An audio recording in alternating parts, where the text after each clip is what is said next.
मैं श्री पवन कल्याण गारू जी का बहुत बहुत आभारी हूँ। ये पवन नहीं आंधी है।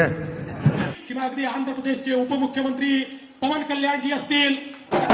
పవన్ కళ్యాణ్ ఎక్కడెక్కడ వచ్చాడు అన్ని జాగాలో విజయ్ అయిపోయింది. అది ఆడాడ ప్రచారంకి వచ్చిండు, అక్కడ అన్ని జాగాలో వన్ సైడ్ బీజేపీ గెలిచి వచ్చింది. నువ్వు ఢిల్లీ ఎప్పుడు వచ్చినా నన్ను కలు. ఢిల్లీ నుంచి నీకేం కావాలన్నా నన్ను అడుగు. నీ ఢిల్లీకేం కావాలి?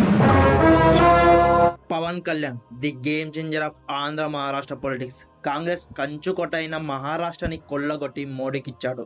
ఆంధ్రాలోనే కాదు మహారాష్ట్రలో కూడా 100% సక్సెస్ రేట్ తో విజయ బేరిని మోగించాడు. ఆంధ్రాలో వైసీపీ ఓడిపోవడానికి, మహారాష్ట్రలో కాంగ్రెస్ ఓడిపోవడానికి పవన్ కళ్యాణ్ ముఖ్య కారణం. పవన్ కళ్యాణ్ ఒక రాజకీయ చాణక్యుడు. పవన్ కళ్యాణ్ జస్ట్ ఆంధ్రాకి సీఎం అవ్వాలని అనుకోవట్లేదు, దేశాన్ని పాలించాలనుకుంటున్నాడు.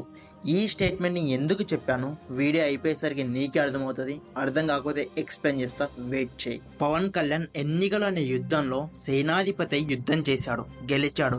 తనతో పాటు తన వెంటున్న ప్రతి ఒక్కరిని గెలిపించాడు. తనపై నమ్మకం పెట్టుకున్న చంద్రబాబుకి, మోడీకి వాళ్ళ జీవితంలో మర్చిపోలేని గుర్తుండిపోయి గెలుపునిచ్చాడు. జగన్ని ప్రతిపక్ష హోదా కూడా లేకుండా ఓడించి చంద్రబాబుకి గిఫ్ట్ ఇస్తే, కాంగ్రెస్ కంచుకోటైన మహారాష్ట్రను గెలిచి మోడీకి గిఫ్ట్ ఇచ్చాడు. పవన్ కళ్యాణ్ మహారాష్ట్రలో ప్రచారం చేసింది 2 రోజులే, 5 నియోజకవర్గాలే. కానీ పవన్ కళ్యాణ్ క్రియేట్ చేసిన ఇంపాక్ట్ అంతా ఇంత కాదు. ప్రచారం చేసిన 5 నియోజకవర్గాలకి 5 గెలిచి 100% సక్సెస్ రేట్ ని మళ్ళీ కొట్టాడు పవన్ కళ్యాణ్. మహారాష్ట్రలో పవన్ కళ్యాణ్ ప్రచారం చేసిన నియోజకవర్గాలు లాతూర్, పూణే, సోలాపూర్, డోక్లూర్, బలార్పూర్. ఇందులో డోక్లూర్ అనే నియోజకవర్గంలో బీజేపీ ఎప్పుడు కూడా గెలవలేదు, ఇప్పుడు కూడా గెలవకుండే. అది కాంగ్రెస్ కంచుకోట. కానీ పవన్ కళ్యాణ్ వచ్చి ప్రచారం చేసి ఆ డోక్లూరులో బీజేపీని గెలిపించాడు. పవన్ కళ్యాణ్ ఎప్పుడు కూడా ఇంపాసిబుల్ని పాసిబుల్ చేస్తాడు కదా. బీజేపీ గెలవడం ఇంపాసిబుల్ అనే చోట కూడా పవన్ కళ్యాణ్ పాసిబుల్ చేశాడు. పవన్ కళ్యాణ్ మహారాష్ట్ర ప్రచారం నేషనల్ వైడ్ గా హాట్ టాపిక్ అయింది, నేషనల్ న్యూస్ అయింది. మహారాష్ట్రలో పవన్ కళ్యాణ్ ని చూడడానికి లక్షలాది జనం తరలి వచ్చారు. తను ప్రచారం చేసింది 5 నియోజకవర్గాలే అయినా దాని ఎఫెక్ట్ మహారాష్ట్ర మొత్తం పడింది. మహారాష్ట్రలో బీజేపీ గెలవడానికి Pawan Kalyan main reason. Not only Maharashtra, ఆంధ్రాలో కూడా ఎన్డీఏ కూటమి గెలవడానికి పవన్ కళ్యాణ్ మెయిన్ రీజన్. ఎక్కడ నెగ్గాలో కాదు, ఎక్కడ తగ్గాలో తెలిసినాడు పవన్ కళ్యాణ్. ఆంధ్రాలో పవన్ కళ్యాణ్ బీజేపీ, టీడీపీని ఒకే తాటిపైకి తెచ్చి కూటమిని ఫామ్ చేశారు. తనకు సీట్లు తక్కువగా వచ్చినా సర్దుకొని పోయి వైసీపీ వ్యతిరేక ఓటుని చీలకుండా ఆంధ్రాలో చంద్రబాబుకి ఘన విజయాన్ని అందించాడు. మోడీ ప్రధానమంత్రి అవ్వడానికి కూడా పవన్ కళ్యాణ్ మెయిన్ రీజన్. అందుకే మోడీకి పవన్ కళ్యాణ్ అంటే చాలా చాలా చాలా ఇష్టం. పవన్ కళ్యాణ్ ని 3 పెళ్లిళ్ళని, అసెంబ్లీ గేటు కూడా తాకనివ్వమని, ప్యాకేజ్ స్టార్ అని అవమానించిన వైసీపీ నేతలకి తగిన గుణపాఠం చెప్పాడు. 2019లో పోటీ చేసిన 2 స్థానాల్లో కూడా ఓడిపోతే నిరుత్సాహపడలేదు, కుంగిపోలేదు, రాజకీయాల్ని వదిలి మూవీస్ చేసుకోలేదు. మళ్ళీ రోడెక్కాడు, పోరాడాడు, గెలిచాడు. కష్టాలు ఉన్న కౌలు రైతులకి తన సొంత డబ్బులు ఇచ్చి అండగా నిలబడ్డాడు. పవన్ కళ్యాణ్ మూవీస్ చేస్తే రోజుకు 2 కోట్లు ఇచ్చే ప్రొడ్యూసర్స్ ఉన్నా కానీ రోడెక్కి ఉద్యమం చేశాడు. తనకున్న సుఖాల కంటే ప్రజా సమస్యలే ఎక్కువని ఎండలో కష్టపడ్డాడు, పోరాడాడు, గెలిచాడు. సినిమాలో ఉన్న ఉత్త పవర్ స్టార్ నుండి జనమిచ్చిన పవర్ తో రియల్ పవర్ స్టార్ అయ్యాడు పవన్ కళ్యాణ్. పవన్ కళ్యాణ్ ఇప్పుడు సనాతన ధర్మ రక్షకుడిగా మారాడు. తను హిందూనని గర్వంగా చెప్పుకుంటున్నాడు. తిరుపతి లడ్డుని కల్తీ చేస్తే చూస్తూ ఊరుకోలేడు, ప్రశ్నించాడు, శిక్షించాడు. సనాతన ధర్మాన్ని తిట్టింది సీఎం కొడుకైనా చూస్తూ ఊరుకోలేడు, గట్టిగా వార్నింగ్ ఇచ్చాడు. ఇలా పవన్ కళ్యాణ్ వార్నింగ్ ఇవ్వడం వల్ల తమిళనాడులో కూడా పవన్ కళ్యాణ్ కి క్రేజ్ అండ్ సపోర్ట్ బాగా పెరిగింది. 2026లో వచ్చే తమిళనాడు ఎలక్షన్స్ లో బీజేపీ తరఫున పవన్ కళ్యాణ్ ప్రచారం చేయబోతున్నాడు. మహారాష్ట్రలో ఏదైతే జరిగిందో తమిళనాడులో కూడా అదే జరగబోతుంది.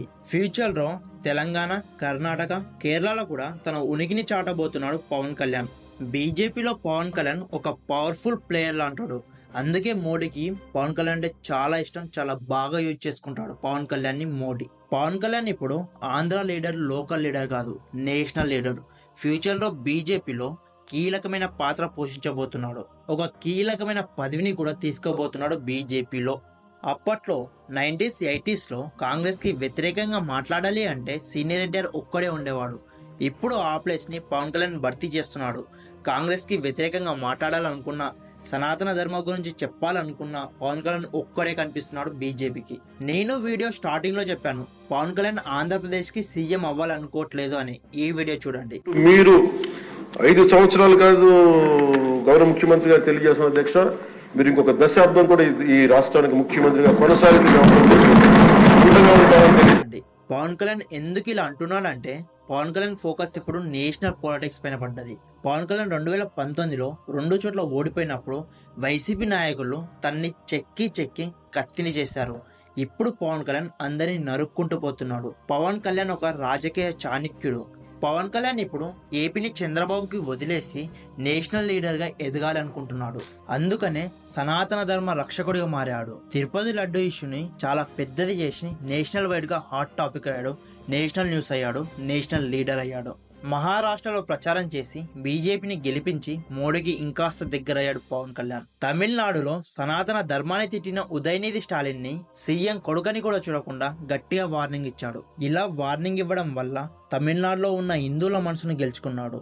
2026లో తమిళనాడులో రాబోయే ఎన్నికల్లో బీజేపీ తరఫున ప్రచారం చేయబోతున్నాడు పవన్ కళ్యాణ్. ఇప్పటి వరకు బీజేపీ తమిళనాడులో ఒక్క సీటు కూడా గెలవలేదు. కానీ 2026లో పవన్ కళ్యాణ్ వల్ల బీజేపీ తన సత్తాన్ని తమిళనాడులో చూపించబోతుంది.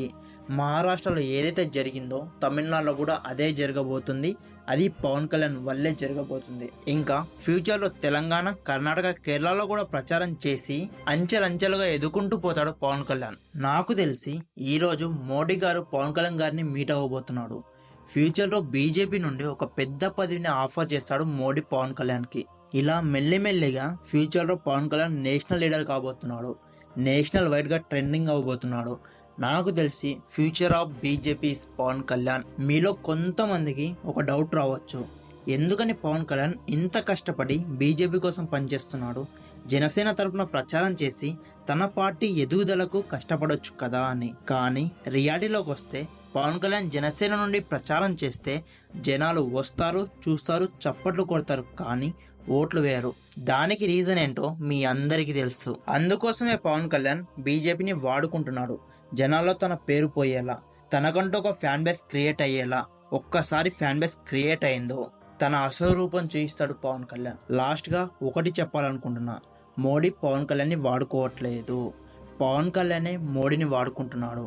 లోకల్లో చంద్రబాబుని వాడుకుంటున్నాడు. వన్స్ తను అనుకున్న పైని రీచ్ అయ్యాక మోడీ, చంద్రబాబే పవన్ కళ్యాణ్ చెప్పింది వింటారు. నేషనల్ పాలిటిక్స్లో తనకంటూ ఒక ముద్ర వేస్తాడు. ఈవెన్ అదృష్టం బాగుంటే పిఎం కూడా అయ్యే ఛాన్స్ ఉంది పవన్ కళ్యాణ్.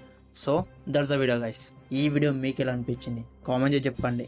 మీరు ఏదైనా పవన్ కళ్యాణ్ గురించి చెప్పాలనుకుంటున్నారా అది కూడా కామెంట్ చేసి చెప్పండి. ఈ వీడియో కనుక నచ్చితే ఈ వీడియోకి ఒక లైక్ చేసి ఇలాంటి మరిన్ని మంచి వీడియోస్ కోసం మన ఛానల్ని సబ్స్క్రైబ్ చేసుకోండి. మళ్ళీ వీడియోలో మళ్ళీ కలుద్దాం. అందరికీ టాటా, బై బై, సెలవు.